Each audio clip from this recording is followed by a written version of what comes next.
Welcome back. Welcome back. I actually just made it home. And as I was headed back home, I was checking my email. And I get an apology from this creep. And I thought was very hilarious, y'all. I swear it made my freaking day, y'all. Reading that email made my day. I'm going to read you guys the email that he just sent me. Today has been one interesting day, shall I say.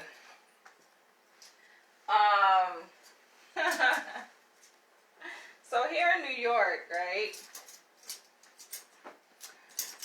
At the very start of my day, I was awakened by the sound of thunder. Now, I had already woke up, right? But the thunder just really woke me up, right? I actually had gotten out of bed and I was in the bathroom relieving myself. And did it just get dark? And out of nowhere, this like loud rumbling thunder came and shook.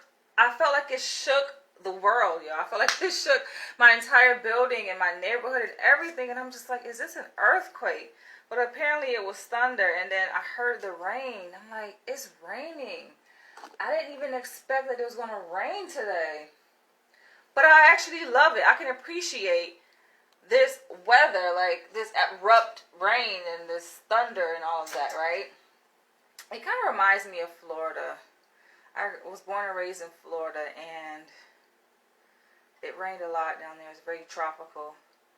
And given that I actually just moved back to New York from LA, where, as the saying goes, it is true that it never rains in Southern California.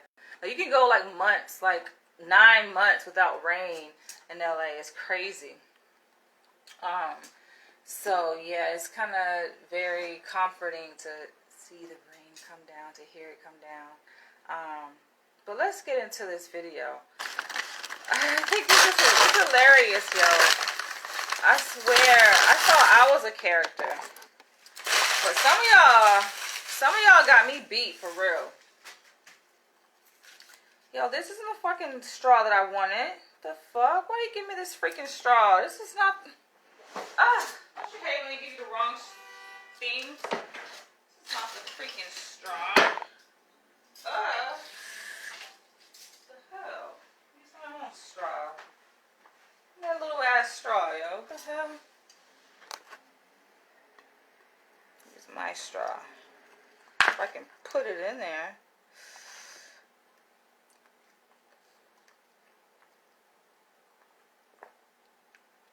This straw is made out of bamboo.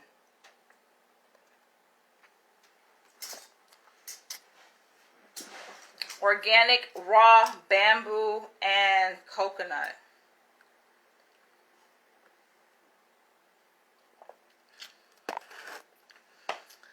That smoothie is delicious. Alright, let's get into this. Okay. Like I said, I just got home, you guys. What a wonderful day today. It's pretty peaceful, to say the least. My colleague cracked a joke on me. He was like, you had you ran a megathon group. Your megathon group. Because sometimes I like to extend my groups longer than what is on the schedule. So I do that as a way to reward the patients for socially acceptable behavior. Good day. How are you? Peace. Alright, and we got battery. Okay, we got time, yo. I got time today to address this. And I actually thought about it. After reading his email, I guess it did soften me up a bit. Interesting. Okay, I'm going to read you guys the email that he sent me today, but it did soften me up a bit. And then it made me go and look to see, okay, who the fuck is this person? And I think some of you guys think that I be knowing who the hell y'all are because y'all be sending me emails, but keep in mind, I get emails from a lot of different people, many of which I haven't even read. I haven't even read these emails. So, I forget, too. It's another thing. He sent this email at 1:33. You're watching from Nigeria. All right. Peace. Peace. Welcome. Should be a very interesting video here.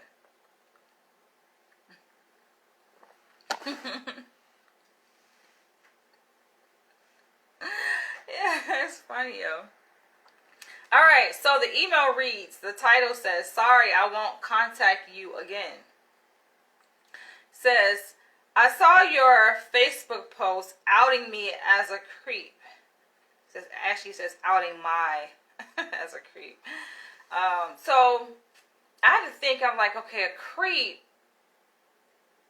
Who the fuck is this, right? And I remember I just made a video yesterday when I was out in the park, and someone commented on my video as I was perusing through the park on this trail, this mystery trail. I had no idea where I was going. And he was like, babe, hey, babe. I'm like, I'm not your fucking babe. Yo, why does it feel like something is in my nose? I'm like, I'm not your fucking babe, yo. He was like, oh, you don't appreciate me calling you babe? No, I think that's creepish behavior when a man refers to a woman as babe and he doesn't know her, right? They have no relationship at all. I don't know you. Who the fuck is you? You call me babe. Don't call me babe. Don't call me anything that is endearing. Don't call me dear. Don't call me babe. Don't call me, like, I think even beautiful. Hey, beautiful. I just feel like, not that I don't think I'm beautiful, of course. I know I'm beautiful. But I'm not looking from you, from anyone, really. Just call me my name. But anyway, he goes, oh yeah, so like, I'm thinking, okay, is that him? And now that I think about it, yo, they have the same exact first name. Perhaps it could be, but no. The person that made that comment yesterday, hey babes, he's actually a black guy. This guy is a white guy. So I had to, like, I typed in his name, right? I'm like, I know he sent me an email before. So I typed in his name in my search box in my Gmail. And voila, like all these emails from him that I had already addressed popped up. And it started to resonate that, oh, I remember who he is. This is a guy that took a picture of himself with me in the background on his fucking computer, right? And it was like a screenshot, like as he was watching my video, one of my YouTube videos, is on his screen. And he poses with that. I'm like, I thought that was some creepy shit, right? So I actually I took that picture, because he sent me the picture, actually, right? He sent me this picture of him posing with me in the background on his computer, right? With my video in the background, essentially. And so I took the picture and I posted it on my Facebook page and I said, creep. What the fuck is a creep? Yes, that shit is creepy to me, right? But one thing y'all have to understand, I don't think, like, maybe some of y'all get it, maybe some of y'all don't.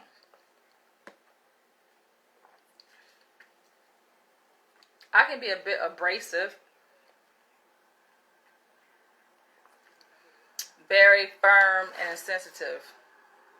I think even more so with men. I noticed that. Like, I noticed that. I can be the same way with women, like on my channel, my videos, and I have been.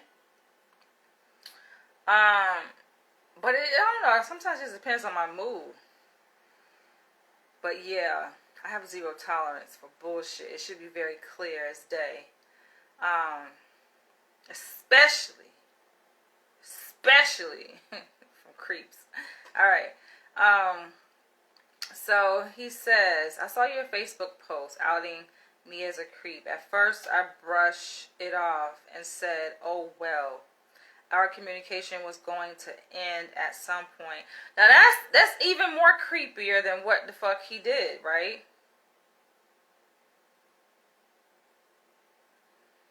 What's the live about? How about you go and handle your business, whatever you were doing, get back to doing that, and then after the video is posted, you can come back and watch it from the beginning. I'm not gonna stop and fucking repeat what the live is about when, first of all, the title is there. The title is there for you to see, right? Some of y'all think y'all got like special privileges, or you have a sense of entitlement or something. The hell? Anyways, let's continue and not be interrupted. That's why I actually sometimes appreciate when no one is watching, because I can do my videos uninterrupted, okay? From people who are seeking attention, essentially. Not really here for the video, they're just here to be acknowledged. Anyways, he says, at first I... The hell? This is my star sign. He says, at first I brushed it off and said, oh well, our communication was going to end at some point. Now tell me if that's not creepy. Our communication was going to end at some point. Okay, first of all, for starters, you guys know that I have made an open invitation for anyone, essentially, who likes to discuss like alternative sexual lifestyles or anything for that matter, really, right? You guys can send me video topic suggestions via email, and if it's something I want to talk about and entertain, then I'll make a video about it, right? Let's have a discussion about it. This is fun for me, by the way.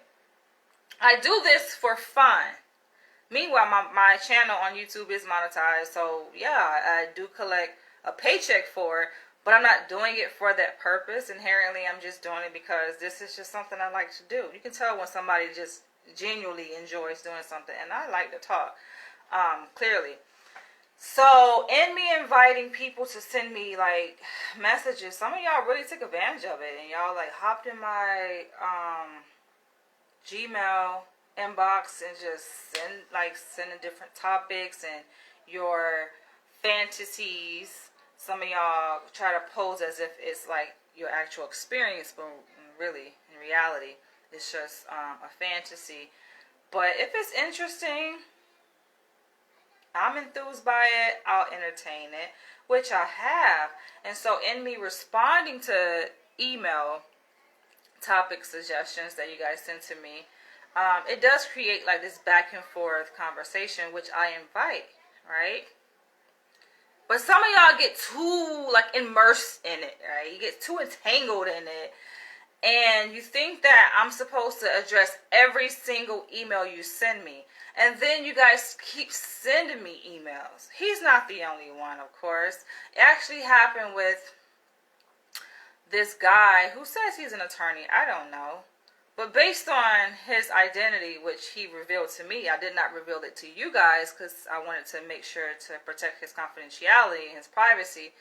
But he revealed who he was, like his name and all of that, and actually verified. I searched it, and if he is who he say he is, he's an attorney in the United Kingdom.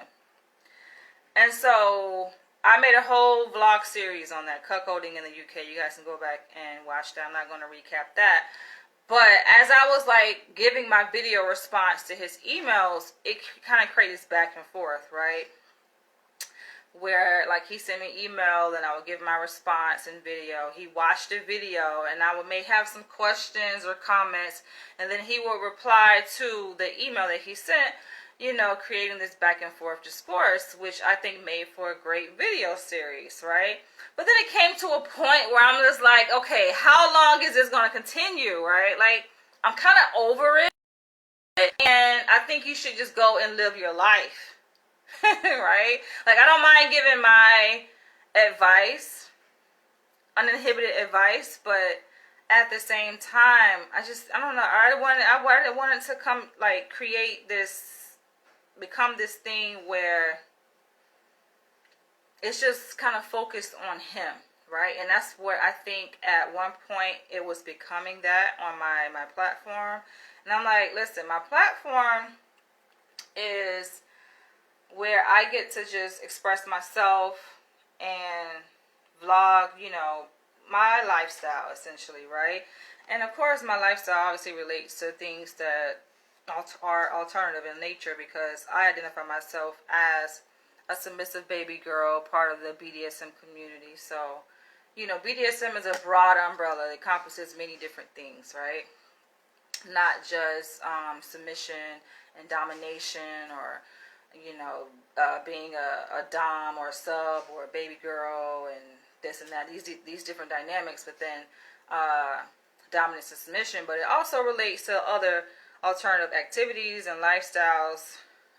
For example, cuckolding. So of course, like, it has garnered the attention of other people who are cuckolds, right? A lot of beta men. And they be trying to hit on me, and I'm just like, nah, dog.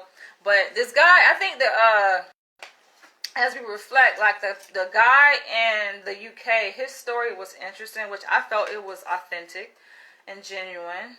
It wasn't some fantasy. Though he wanted to embark in this cuckold dynamic with his partner, but she wasn't really for it like that, and he was just trying to get an idea of how he can persuade her. So the discourse was really more of a psychological analysis. Like, I really broke shit down and brought some things to the surface for him so he can kind of take a look at himself. You know, I held up a mirror in front of him so that he could be able to look at himself deeply and then make a decision as to how he should proceed with his partner, right? Which I don't think he did it. I don't think they did it, which I think it's a good thing, right? Because initially he was all like hyped up about wanting to try this new thing out with his wife, thing being cuckold.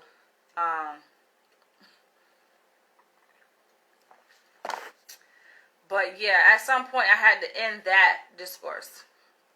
So I'm just like, all right, I think this is going to be my last video on this. And he was just like bittersweet. He was just like, ah. He actually wanted to move the conversation from me doing video responses to actually having like a video consultation. And I get that a lot, and I denied it. I'm just like, nah. But like I said, I made videos where I actually reconsidered doing that, right? I think at that time, and so much has happened, right? Like, I think at that time, remind me, I gotta go back and see.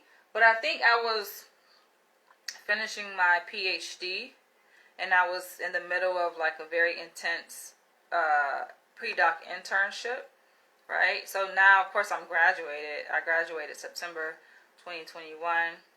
Actually worked full-time as a clinical psychologist with the state of New York. And that's where I'm at. And I have a lot more mental space, I would say. Like, I don't feel as under pressure to achieve, because it's already a done deal. Like, I already got my PhD, I already defended my dissertation. Like, I'm done with that phase in my life. Moving on to a different phase. And so I do have more time, but then I ask myself, do I want to like devote a certain amount of my time to doing consultations? Even, of course, they're going to be paid. These people are offering to pay me, but I'm just like, I don't know. Part of me, and I already talked about this before, part of me is just like, I like this platform. I like the way I'm doing it now, because I'm not obligated. I feel like when you take people's money, and I've taken a lot of people's money, by the way. People want to give me their money. It's like you're obligated. It's a service to them, right? You're obligated, and I don't need that obligation, right? But we'll talk about that at another time. For me, this is just all fun. Going back to this email, right? And I'm going to follow up after reading this email. I'm going to see how many emails this person has sent to me. I know it has been a lot. And then I'm actually going to read the unread emails that he sent. I'm actually going to address it. Because in reading this email that he sent today at 1:33 p.m. Eastern Standard Time, his email has the word Texas, and I'm not going to give the entire email, of course, but it has the word Texas in it, which makes me wonder. Is he in Texas? Is Texas Eastern Standard Time, or is it Central? A big part of me thinks that it's Eastern Standard Time. But anyway, he goes to say, I was going to come to an end at some point. Figured that was it. But here a week later, it still bothered me. As it should. As it should. I'm brutally honest. As it should. Because your ass, that is creepy, right? Now, you can look at it this way. I don't know my exact words on my Facebook posts, right? Maybe I did call you a creep. But if you do creepy things, then that's what you are. You're a creep. Do you think cuckold could stem from slavery?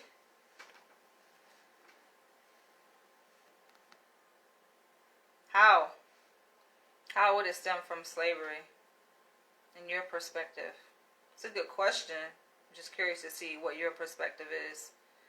I think I kind of addressed that before. I've addressed cuckold in so many different ways. In depth. Looking at it from different angles to the point where I think I covered all bases. You guys have run out of things for us to talk about as it relates to cuckold. Because I've addressed so many different scenarios and aspects of cuckolding, yo. Don't believe me? Just go and check my YouTube channel and look at the series entitled Cuckold.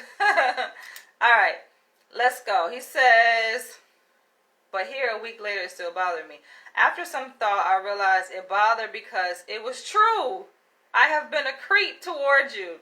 For that, I am sorry. I won't contact you again. I think I felt bad, right? At this point in reading this, honestly, right, speaking, I kind of felt bad because here he is like, oh, you're right. Like, I am a creep. And I apologize. Oh, I'm sorry. Then he goes, I won't contact you again. And it's not the fact that you're contacting me that makes you a creep. It's just what I said specifically a little while ago, yo. That shit is creepy. But even when I saw the picture that you sent initially, I was like, okay, he's a fan. That's how I look at it, right? Like, he's a fan. He's wanting to connect, obviously. But yeah. So, creep. Let's read. Let me stop. I know you probably take offense. It hurts, right? It kind of stings to be called a creep. But let's count. Let's count to see. Yeah, I don't even have to count. But let's count right here. How many emails has he sent? Let me get a pointer.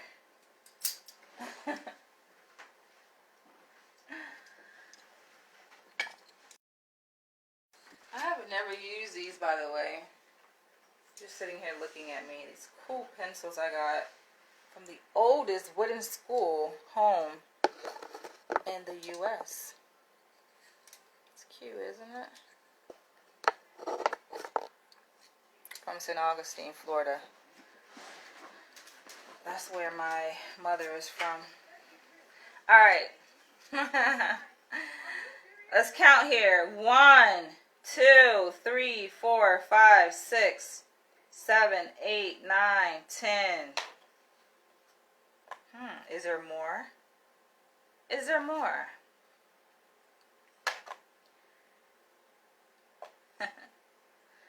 $11.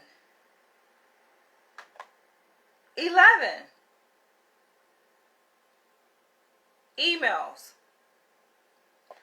dating back to August 27th, 2021. I'm going to read you guys the dates of these emails. The first being August 27th, 2021. The second, September 27th, 2021. It's actually a day before my birthday. November 23rd, 2021. February 11th, 2022. February 13th, 2022.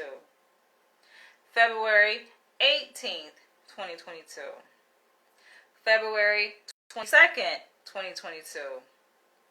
March 7th, 2022. March 31st, 2022.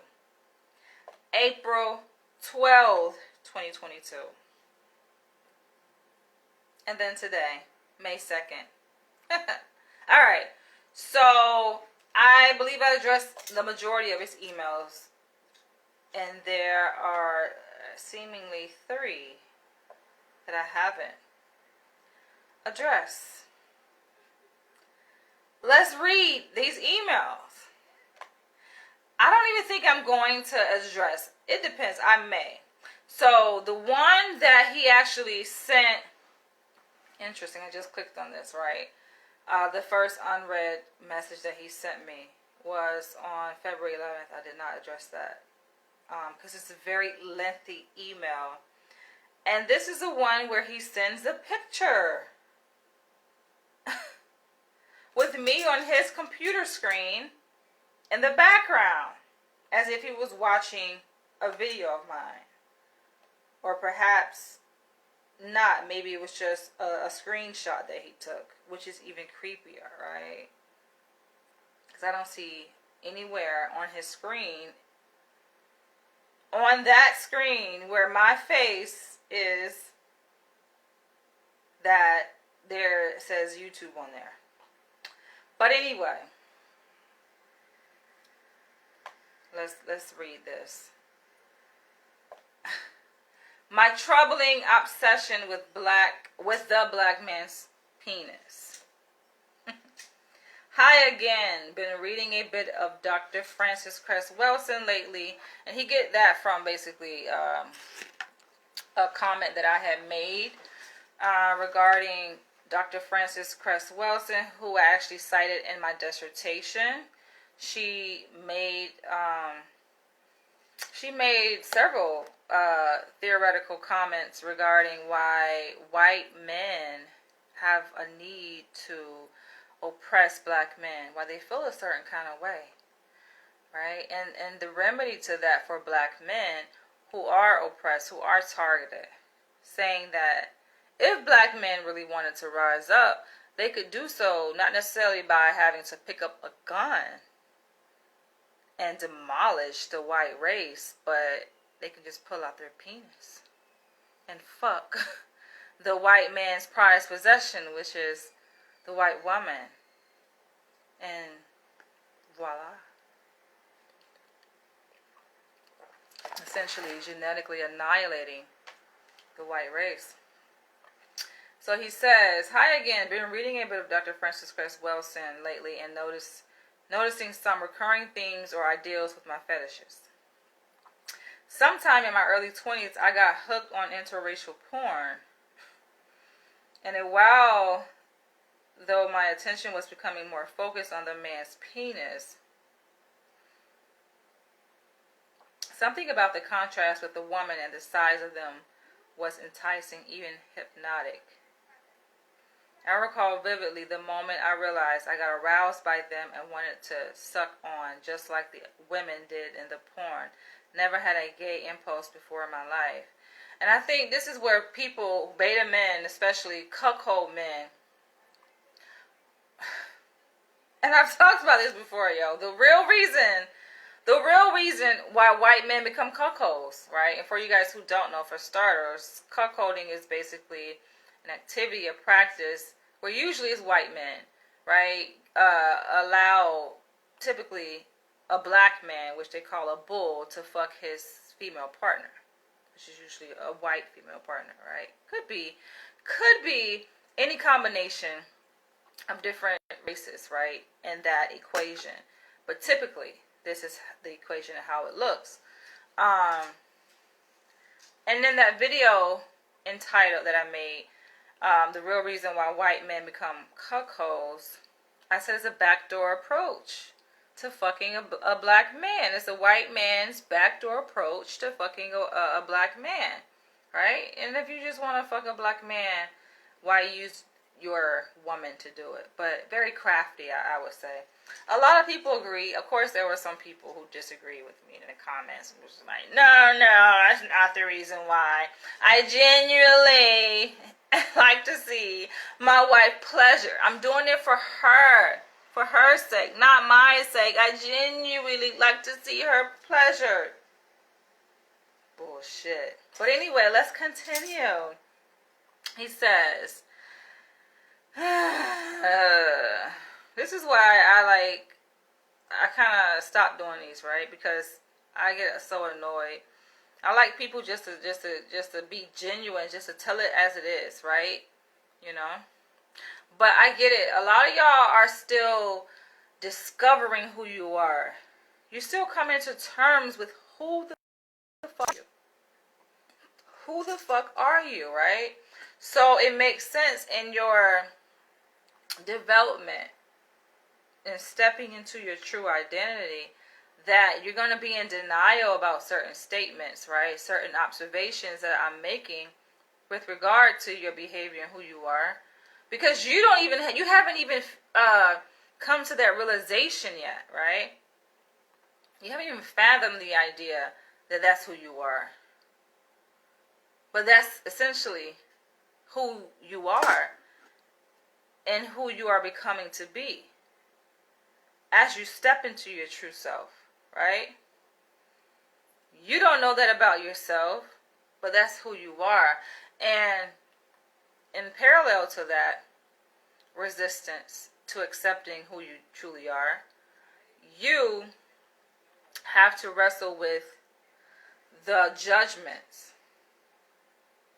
of society,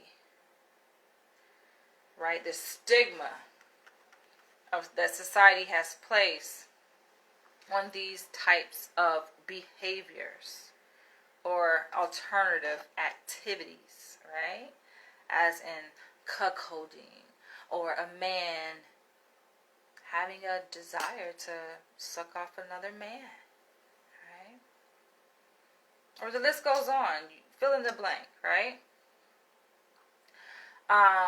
A lot of these behaviors are stigmatized. And even within those behaviors, right, and the people who practice those behaviors, the labeling, right, the name calling, gay, being called gay, right? It's like people don't want to be called gay, even if they're gay, right? They just don't want to be called gay. And I mentioned this before. It's like being black, right? People don't want to be called black. My hair is like, take me down, because I usually pull my hair down when I get home, but I'm keeping it up for the sake of this video. But yeah, it's just like the stigma attached to these labels, right? It's an identity, but it's a label that society makes you carry, right? It forces you into this label, this box. And then there are negative connotations, negative attributes attached to these labels that, of course, you don't want to attach yourself to. You detach yourself from that, right? Let's keep going. Never had a gay impulse before in my life. Blame it on the porn. I've said this before. It's interesting how in watching porn, right, we know that there is a plethora of porn out there. There are different categories of porn. So many different types, right?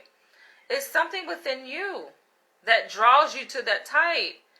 My thing is, recognize that aspect of you that draws you to gay porn, that draws you to bondage porn, that draws you to whatever porn y'all like, amateur porn. Like, it's something about you, something in you as a person that makes you click on that category as opposed to another category. So for people to make the argument, oh no, I just was feeling horny, and we know being horny, that's a natural impulse, right? Biologically. there are hormones that trigger us to have a desire to want to be sexually satisfied, right? In both men and women. Testosterone is said to be the most important hormone in that equation, right? Of, drawing men and women to want to act on, these impulses that they experience, these natural, biological, physiological impulses to want to have their sexual needs met, right? And so in doing so, you feel that impulse, that you get horny, right? You have that thought and just that surge of energy in your body. And you're like, right? And people take to porn. And even in doing so, right, you may say, okay, that urge, that natural impulse in your body to feel horny, especially for women, right? It's a certain time of the month where we get activated, especially around the time of ovulation, right? You can feel those changes in your hormones. You're like, developmentally during a certain period in a person's life, there are peaks, just sexual peaks where you just like more horny than other periods, right? Teenage being one of them. But it doesn't stop at the teenage years. It continues. There are waves. And then you do certain things, you act on those impulses, right? Some people take to porn, right? Some people just do different shit, Some people just do the real thing. Like, fuck it. I'm not about to watch other people vicariously to get my needs met. I'm just about to go out there and fuck. But anyway, it's something. My point being that even with your natural inclination to have your sexual needs met, that pulls you to certain categories when you're on that site. Can you be real with yourself? After some thought over a decade, I'm now 33. I've come to the conclusion it's an attraction of power. Seeing a penis literally twice my size caused some kind of awe in me. Perhaps best explained by a similar feeling I get when I see bodybuilders. You just want to look at their impressive physique and admire. I know I don't personally. To each his own, right? But nothing, absolutely nothing turns me on in seeing a man who is disproportionately built, right? And it's not natural. It's not organic. It's like, what the fuck is this? It's fake. It's nothing about looking at a bodybuilder that turns me on. He says, you just want to look at their impressive physique and admire. The flip side of the lure of power is humiliation, which is a terrible feeling. And I think, like I said, to each his own, because maybe the parallel to like this white man, right? He's phenotypically white, who gets turned on by this physique, and the physique is symbolic, right? The physique of the bodybuilders is symbolic to like strength and power. For me, it ain't really so much about the physique, right? And being exaggerated to that extent. It doesn't have to be exaggerated in that way for me to be turned on. For me, it's, of course, I like tall men, right? And I like men who are in shape. But I like men who are in power, right? And power, is actually socially defined, right? A man can be perceived as powerful in one society in one way by certain standards, and then another society be perceived as powerful in a totally different way. Like in America, power is attached to how much money you have, right? In another culture, it can be attached to how many women you have, or how much land you have, or how many cows you own, so it varies. But for me, it's nothing sexier than a man who's alpha, who is like the head of the pack, like who have a position of power in our society, right? In American culture, that shit is sexy to me.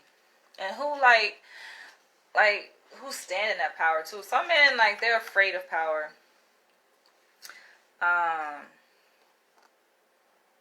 They're afraid of it. It's like they take it, like they know how to use the power that they have. They know how to work within the power that they have, but they're really afraid to stand tall and be powerful. And I'm thinking of this person at my job, a colleague that I work with. It's just like, he's so smart. And I was telling him that, like, yo, you are so articulate. You're so smart. You're witty. Like he has it. He has what it takes to really thrive and be, like, way up on the socioeconomic ladder than he is. Way higher up than where he is. But, you know, I think it's a part of people that kind of keep them humble, keep them in, like, lowly position, so to speak. Just being like the average person. But anyway.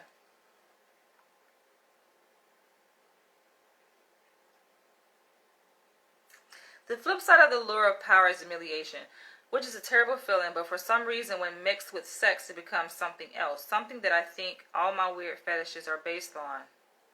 I think when the humiliation aspect meet, so reading this, it's clear I'm feeding his fetish, because if he's clearly stating that his fetish is being humiliated, and what did I just do? I just publicly humiliated his ass, so I know he's getting a rise out of this right now. He says, I think when the humiliation aspect meet with the black penis power, it mix into a perfect storm. They complement each other well. Feel humiliation for having a small dick while watching the superior dick do what I wish. It starts mild but diminishing. Returns required to explore new ways to reach the same highs. Yo, that sounds like some poetic shit that he just said. If it's his own words. Probably. Who knows? I have to read that again. It starts mild, but diminishing returns required to explore new ways to reach the same highs. The need for more humiliation. Basically, you get habituated, right, to that experience, to those highs. You know, you develop a tolerance, and it requires, like you say, new alternative ways to reach that same level of ecstasy.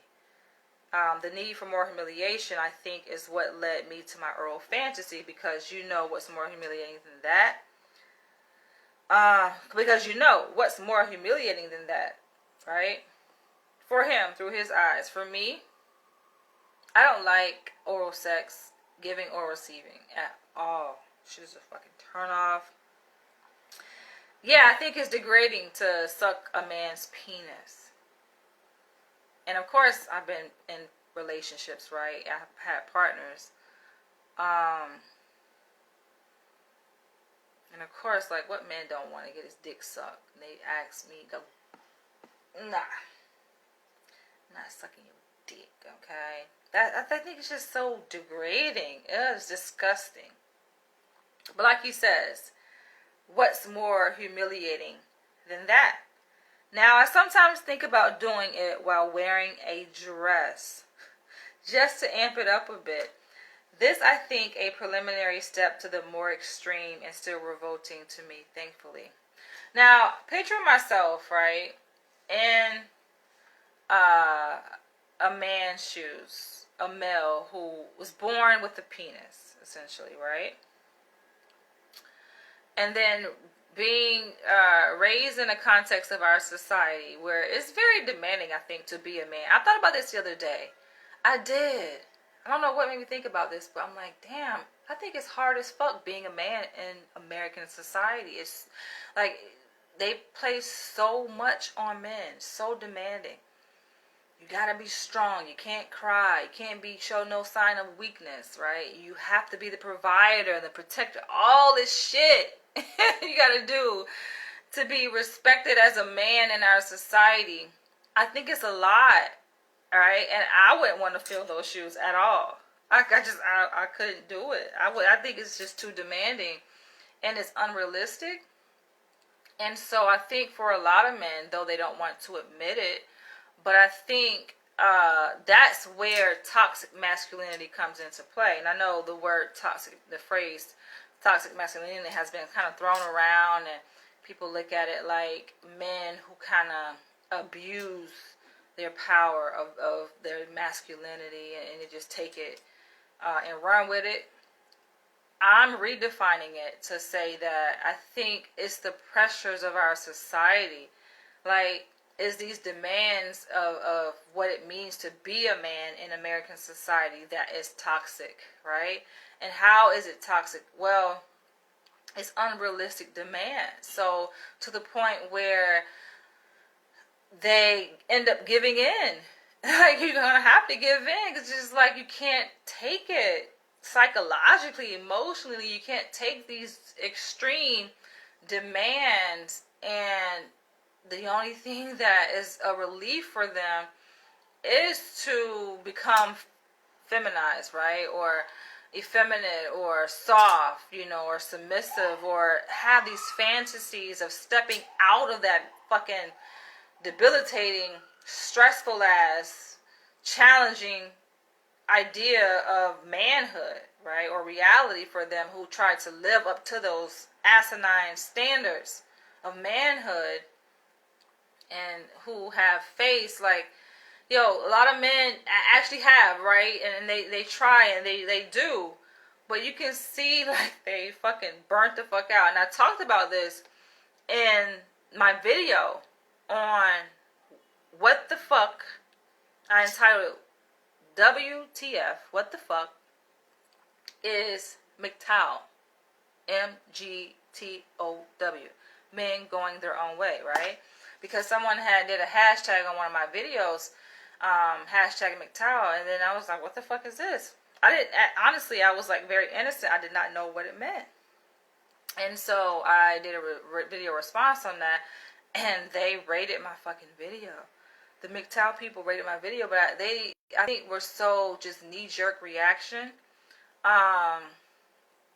They were so used to women just attacking their philosophy, right? Their perspective, and not coming to an understanding of it, that they just thought because I titled the video, right? They didn't even really watch the video and really like watch it from a perspective of trying to understand where I was coming from, or even listen. If you listen, you will hear that I'm being very empathic, and I'm speaking from a degree of curiosity, not judgment, right?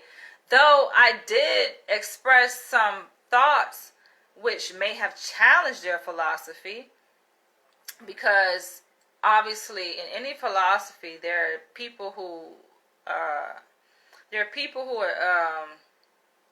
aspire to this philosophy, right?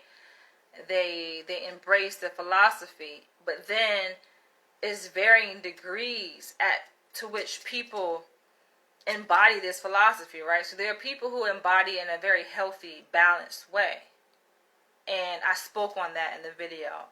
But then there are people who are extremists, like extreme. They took it to the entire other extreme, and they're saying like, oh, we're imagining a world where there's no women at all. It's only men, and we're going to do this through artificial, what they call it, artificial wombs, and you don't need women and all of this, right? And that is extreme. It's unrealistic, right? And it's at the same time, I think it is offensive to women who are born biologically female, right? Is, saying that you don't value just womanhood, because these men are hurt, they are bitter, they are the men that I was just talking about, have become victimized by this toxic masculinity, right? This very burdensome expectation to live up to these unrealistic standards of manhood, right? And they've failed greatly at it, essentially. They live that life. They try to be men, right? Men, in terms of how America defines what a man is, right? You know, they were the providers. They got a job. They worked hard. They took care of the woman. They provided, protected. But then they still got the short end of the stick. Right? And they talk about this. Like, I've done enough research when I made that video to see, like, oh, okay, I see what their main complaints are and the reason why they developed this philosophy and essentially way of life. But I called it a movement, and they didn't not like that I called it a movement in that video. But it very much well looks like a movement, essentially, right? That could turn into advocacy and lobbying, where actually laws are being changed. And real change is happening on a systemic level. So,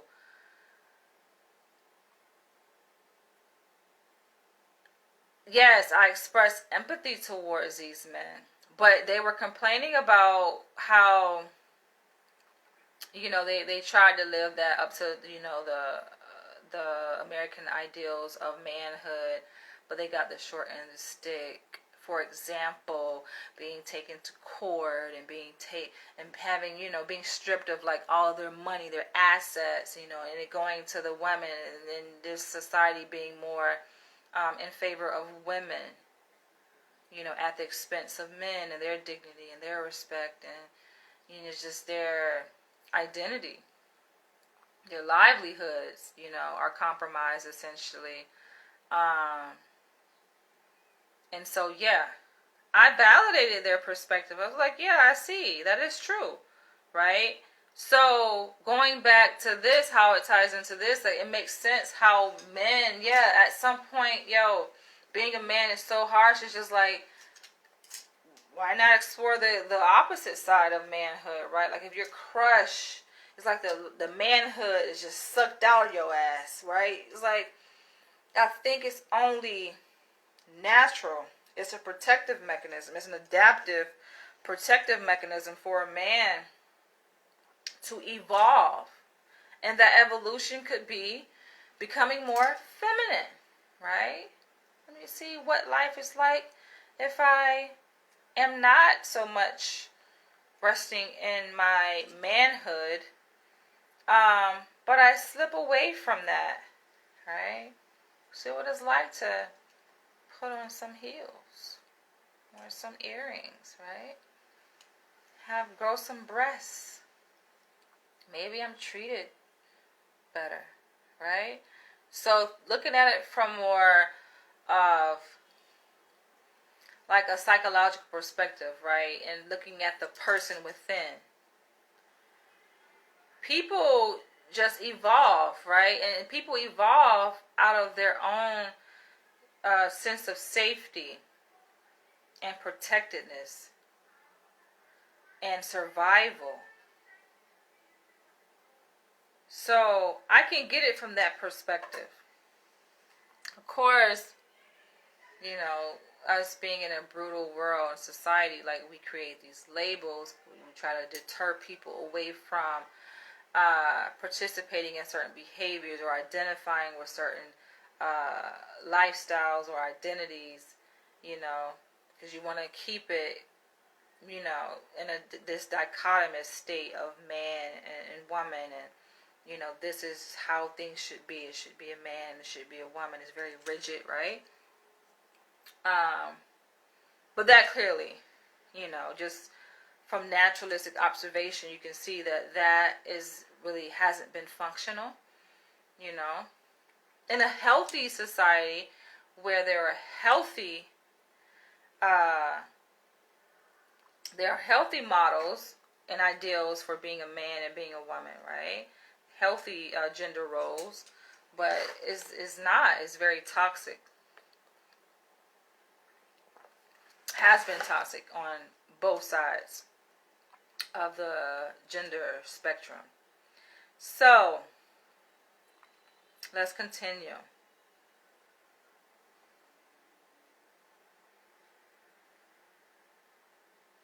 Now, I sometimes think about doing it while wearing a dress just to amp it up a bit. This, I think, and it's like, think about it. I was saying this to say that, I said all that to say this, that it can be very, like, exciting, you know? It can be exciting. Like, physiologically exciting to imagine yourself doing the complete opposite, right? Like, imagine being a man and being told that, okay, you can't show any weakness and you have to dress this way, you have to wear pants and you have to do all these things. It's a whole list of things, right? You guys can think about what it's like and what you were told and how you should be as a man. It's very constricting. And to do the complete opposite, it can feel very freeing, right? This, I think, a preliminary step to the more extreme and still revolting to me, thankfully, step of, I don't know how to say it, so I'll just say like it is, cum sluts. Cum sluts, right? He's kind of building up this ideal fantasy. And then he just go all in, just be a cum slut. Recall the cuckold cleanup. A lot of porn is now focused on swallowing, and I'm concerned that on a subconscious level it may be behind the oral fetish, because what exactly am I trying to get out of that? I honestly don't know if I want that, but I would be a large dose of humiliation. And like for people who are submissive, such as myself, you gain pleasure from seeing the dominant person in that equation satisfied. That's what keeps that dynamic functional. You pleasing this person, the dominant person, by giving them oral sex, for example, they're happy. They're going to make sure you're happy, right? Naturally, it's just a natural flow, like a seesaw. Continuing, he says, so I came across Dr. Wilson, who states, historically, white males worldwide have suffered the deep sense of male inferiority and inadequacy because they represent a mutant, genetically recessive minority population that can be genetically annihilated by all non-white people. I don't know about annihilation, but bingo on the inferiority. Yeah, realistically speaking, I don't agree with the annihilation, like complete annihilation of the white race. I think it's bogus. I dated, like the last person I dated, he was pro-black, from Brooklyn, Jamaican. He's the one that introduced me to this whole idea of fucking consciousness, right? Or black consciousness, shall I say. I already was kind of woke, I would say, because I used to watch like conspiracy theorists, and it was more along the lines of like conspiracy theories who revealed these secret societies and the Illuminati. Like, it was on that level consciousness, right? And then like I came across, like, I met my ex-partner, and like he introduced me to the whole Hidden Color series, the documentary series made by Tariq Nasheed, who was based out in Los Angeles, California. So he definitely put me up on that part of consciousness. And then it just kind of evolved from there, going down a whole rabbit hole, right? Because it's just like, okay, the documentary showcases, a handful of conscious leaders, including Dr. Umar Johnson, and then one conscious leader begets another, and you just begin to have your eyes open even further. But yeah, that was his stance. He actually said, my ex-partner, he said that he believes the solution to white supremacy is to kill all white people. And he was on some other shit. He was like he ain't talking about symbolically speaking through having sex with white women. He was talking about killing. Definitely an extremist. Definitely. But in terms of his likelihood to act upon it, nah. I wouldn't say that he was likely to actually act upon it and be a fucking terrorist. But who knows? Shit. You never know. You can't put shit past nobody. But me and him got into many, like, debates. It's just like, that doesn't make it, on a practical sense, how How, right? And I think, of course, you look like historically, one can say, okay, well, it's been attempted, right? Like Hitler tried to kill off all the Jews, so it's been attempted. But was it successful? Can you like truly kill off, like exterminate a whole entire race? Yeah. All right. He said, I don't know about annihilation, but bingo on the inferiority. Another quote he puts here from Dr. Francis Cress Welsing says, once we become aware of the deep humiliation that is apparently felt by whites because of their skin paleness due to the genetic mutation to albinism, and I haven't verified any of these, but I believe, because I have her book, so definitely sounds much like it's Dr. Francis Cress Welsing theory. So let's keep going. Due to the genetic mutation to albinism and because of their genetic vulnerability when compared to non-white, it is possible to understand the historically degraded status of sex in the white supremacy system culture. Then he says, sex has been degraded in the past. While we have moved past a lot of that, there is a whole new level of degradation that has been brought on by deep humiliation. And then he leaves another quote from her. He says, yes, there is envy in the white supremacy culture, but it began with the white man's envy of the genetic power residing in the black male's testicles and phallus. And there's a meme. There's a meme. I think it was funny. I think the meme was of Caesar. And it had like, you know, like the statue of Caesar. And he posing, you know, being fancy with the pose, but he has like a small penis, you know, by comparison. And the meme says this is where racism comes from. This is where white supremacy started. And it's funny because some people don't get the joke. They didn't get it. I'm like, how the fuck you don't get this shit, yo? They don't. They just over their head. But maybe, you know, that speaks to people who did get it were just freaks, right? Because they automatically look towards the penis. Where the other people who are trying to understand it, they're probably looking at the actual person, the figure, being Caesar, and they're thinking that the meme is implying that racism started with Caesar. They're like, I don't get it.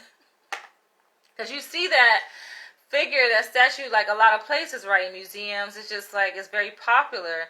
So it's almost as if you don't see this figure as a naked person or a man who has a small penis. You just see it as, oh, this is Caesar. You don't get it. It's funny as shit. Alright, let's keep going. Where were we? Alright, perhaps, this is continuing the quote. He says, perhaps, or he's quoting Dr. Francis Cress Welsing. Perhaps there was also envy of the comparatively longer length of the black phallus, the sense of his relative genetic weakness and inferiority compared to black males. And then he goes, what power was I attracted to? I am sexually attracted to black people. Small penis, humiliation from a white woman doesn't do much for me. But from a black woman, it hits, hurts, and feels good at the same time. I am aroused by them injuring my testicles. That I don't understand at all. I do understand the pain aspect because I myself, I get off on pain. Like beatings. Am I so much craving a beating. It's been so long. But anyway. What's the psychological reason behind that? I am married, and yes, I do want my wife to have sex with a large black man, and I do want to suck his penis. So this is a white man who is married, and I was swimming to a white woman, phenotypically speaking. And I fear my fetishes will only grow. Hard facts, when observed honestly, I very much do feel inferior. This challenging my current worldview, I've always maintained a maintain race was skin deep, and that people are products of their environment, which is a pretty anti-racist view. Wouldn't you agree? What? All right. This challenging my current worldview. I've always maintained race was skin deep, and that people are products of their environment. See, he's trying to trick people, yeah, tripping up his words. Race is skin deep. To say that race is skin deep is almost to say that race, almost as like you're oblivious to race. Race is on the surface. Racism cut skin deep. Right? Motherfuckers have died and been killed just based on the color of their skin. But to say race, the construct of race in and of itself is skin deep, no. Race is very much on the skin. It's very much on the surface. Because it's your color, right? The race is a construct. It's a category that was developed, putting people into categories based on the color of their skin. And not only just stopping there, but treating them differently. That's where the racism comes in. The differential treatment based on the color of your skin. The color, tone of your skin. Being treated differently. Being denied resources. Right? Being targeted by the police. Like, racism is so deep that people don't even see it. That's how deep it is, right? Like, people think that we live in a post-racial society because it's so deeply woven into the fabric of our society, into the minds, the subconscious minds of every human being. Emphasis on every, even black. Yeah, to the point where it's just like, people are so numb to it. They don't see. They're blind to race existing, racism existing. Race, one can say, is an illusion, right? You can look at it that way. But is it really, though? Because genetically, we are different. Don't believe that shit to say, oh, we're 99.9% genetically the same. Nah. If we got a different skin tone, that difference in and of itself, let's go with that belief, right? That theory. If we're only 0.1% different, that 0.1% can make a huge difference when it comes to one's survival. On a practical sense. Genetically speaking. And it's interesting, like, I just had this conversation. It wasn't really a conversation, it was just something that was said, and I listened to it, and I felt it when it was said by a member of my treatment team where I work. She's a white person, right? But and the thing is, nobody is white, nobody is black, but those are just labels, right? Unfortunately, that people recognize, automatically when you hear white and have an image of in your mind. But unfortunately, with that image, one has beliefs and attitudes attached to that image and the word white, and that's where it gets misleading. Shit is deep. My dissertation was on race. It was on black identity and implicit racial bias. I'm not about to go in detail about that, but there's layers to this shit, right? But the statement that she made was, because I said, I'm looking forward to the summertime because I want to soak up the sun. I want to get a couple shades darker, give me a tan. And she had taken a few days off, and she came back, and she, like, to me, looked like she had got darker. She looked like she got a tan. This is a white lady, right? She's like, no, unfortunately, I can't, do that. I have to be careful when it comes to the sun. And she was like, it's unfair. is unfair.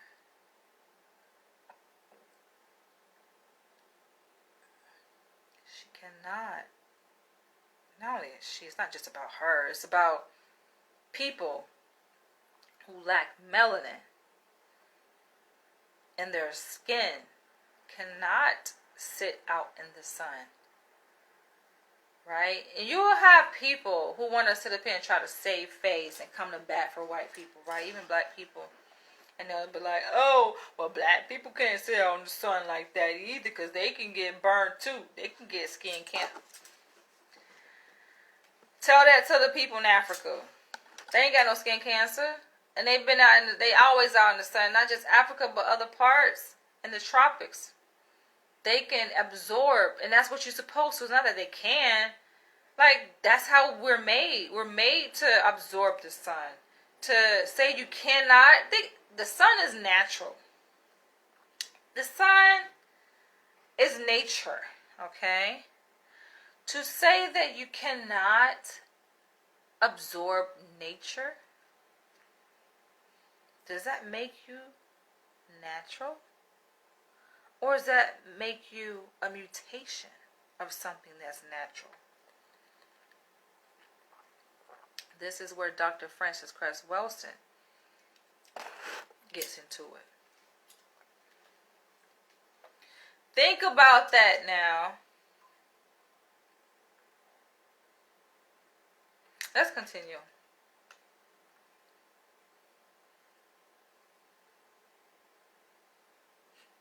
I am married, and yes, I do want my wife to have sex with a large black man, and I do want to suck his penis. And I fear my fetishes will only grow. Hard facts. When observed, honestly, I very much do feel inferior. This challenging my current worldview. I've always maintained race with skin deep, and that people are products of their environment. People, yes, are products of their environment, but not just their environment. Right? Like, this thing is interconnected.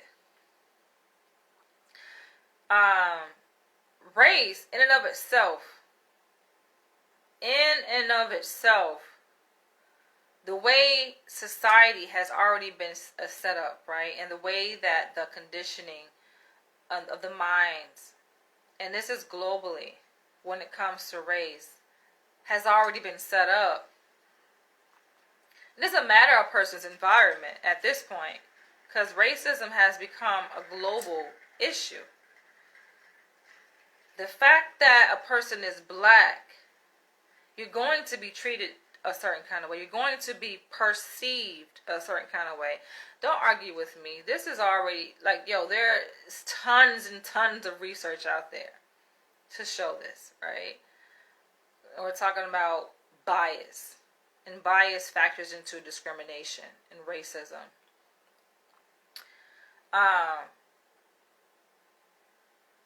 So that is going to determine how a person is treated. How a person is treated shapes, essentially, their behavior and who they are from a very early age. My dissertation looked at implicit racial bias in children as young as 4 years old, who have already been conditioned to embody this negative view of themselves as it relates to the color of their skin.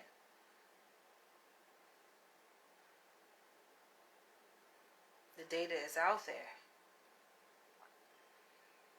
Meanwhile, they hold positive views of people who don't share their same skin color, right?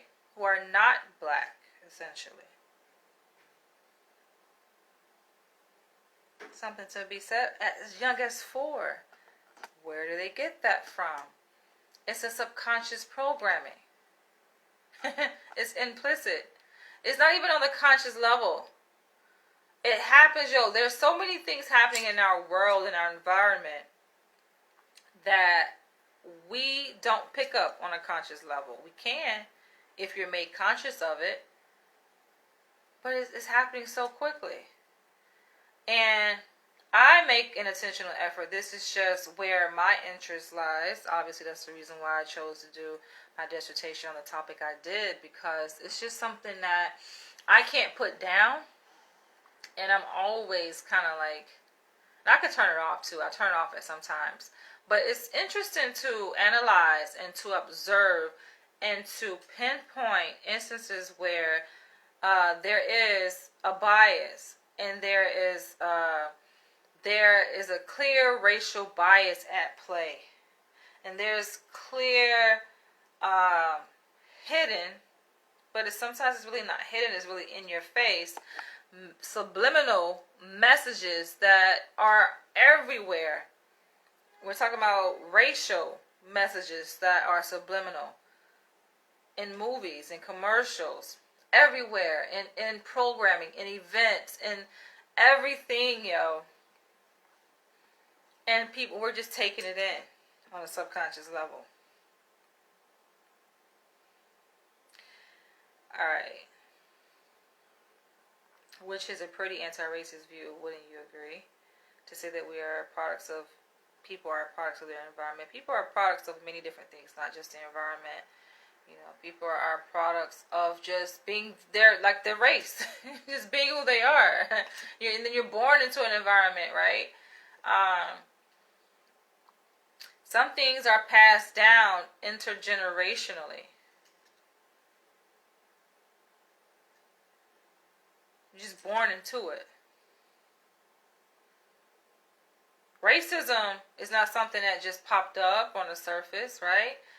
You're just kind of born into it, right? This is not a game that we created. We being you and I who were watching this video. This shit existed long before we came here, right? And we are somehow being pulled into this game to become active players in this whole stage of racism, which some of us don't really want a hand in. We don't want to play. So, yeah, to protect our own psychological, emotional well-being, we choose not to play that game on a conscious level, right? And we say, oh, I don't see color, you know. Race doesn't exist. Race is skin deep. Big deal, right? It's your choice, though. You have a choice to choose to be conscious and to behold a certain reality and accept a certain reality. You have a choice to choose that reality, or you have a choice also to say, no, that's not my reality. It's not the reality that I'm going to embrace and live in. Just not. You have, people choose different things. I get it. He said, and I may, on the lower rugs, also, it's all baked into white supremacy, which is pretty racist view. This is a bit of conundrum. Are white men inferior? Is that really a bad thing? Is humiliation the key to expose our inadequacies? No, I just think that you are taking advantage, as I've said with other men who have sent me emails. I think you're taking advantage of people who are at a disadvantage, right? Who have been oppressed to get your psychological and sexual needs met. And that goes into this whole fake ass deal with the Black New World Order, which is really sexual in nature, There's nothing political about that at all, right? There's a political side, and then there's your own sexual fantasy side, right? Keep it sexual fantasy. You want to fuck a black man, just say that. Don't sit up here and try to hide behind the idea that you are some proponent of social change, as it relates to race for black people, by saying that you're going to submit to a black man and suck his dick. And that's going to somehow empower him as a black man in society, and create systemic change for black people. That's an insult, if you ask me. So if you're in the business of insulting a real movement, then go right ahead. You want to get your dick sucked, or you want to suck dick, just suck dick. But anyway, So his next email, entitled A Research Paper. The homoerotic attraction that the white man has towards black and brown males' genitalia is fatal. It often leads to bodily destruction, mutilation, castration, and death. Both the white man's, including the white man's both the white man, including the white woman's gaze, is dangerously fixated on the size of the genitalia of non-white males. A paper that may be of use to you. What? This better not be no motherfucking virus you sending me. The fuck? Enter American Journal of Philosophy. Published in fall 2018. This name sounds like a African name. Adebayo Ogunbre? Ogunbre? What?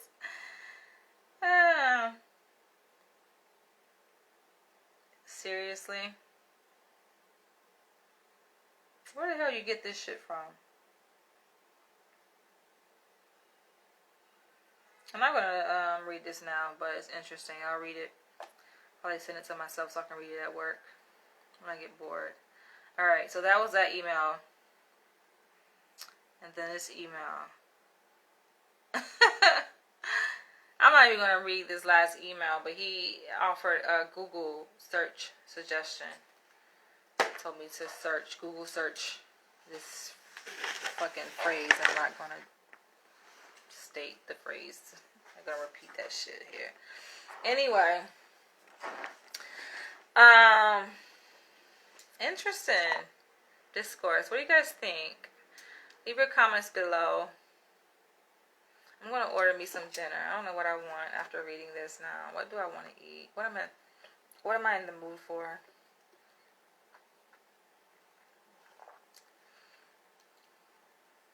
Thank you for those emails.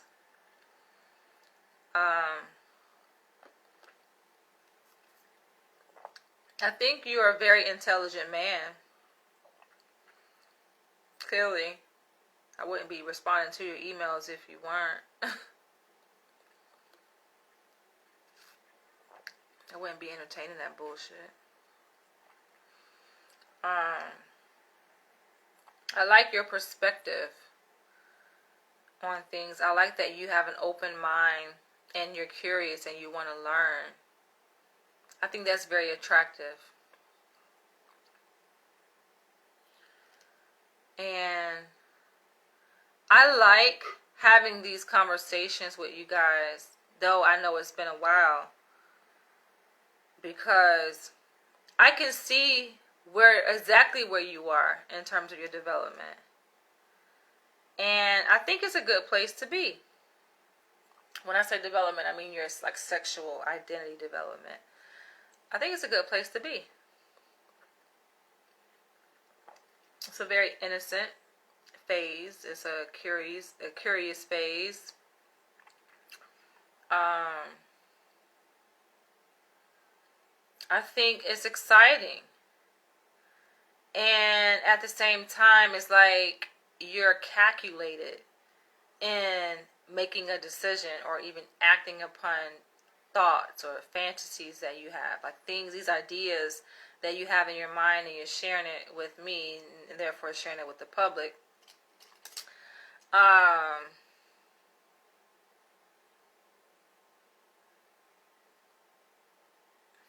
What's the hesitation though?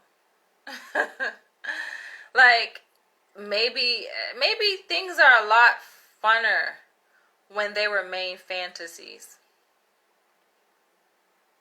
That's where porn comes in, right? Maybe not everything is meant to be lived in practice, in actual reality. You know? Just leave it on the screen so that you can live vicariously through the characters. And still get excited by it and get pleasured by it, right? But it's a safe space to be in that you're not taking much of a risk.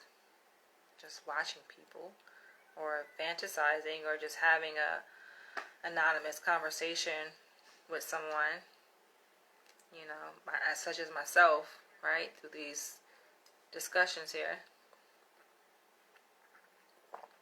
it's very safe to do that. Unless you want to become like the people who send me their stories and these fucking horror stories and regretting things they've done.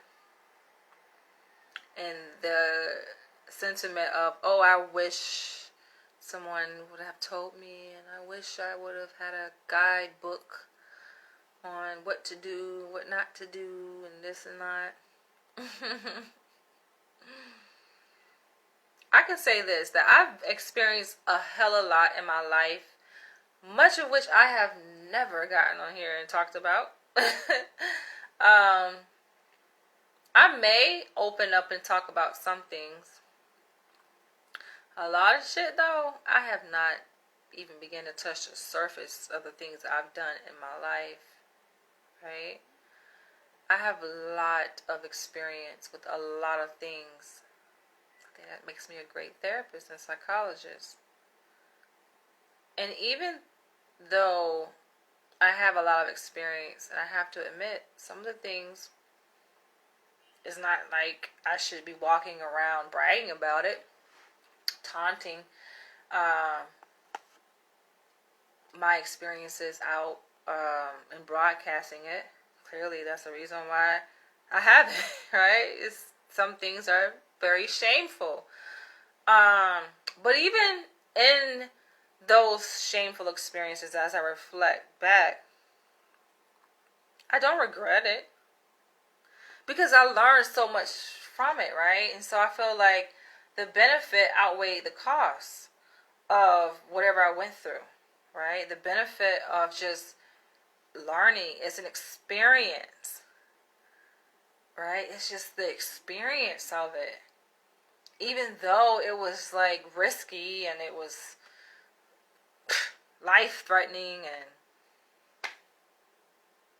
you name it, degrading, shameful,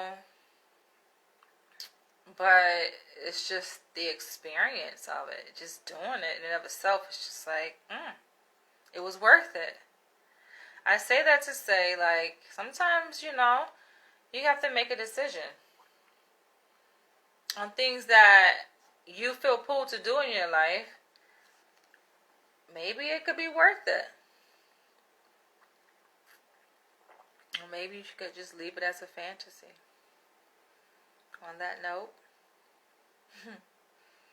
catch you guys later.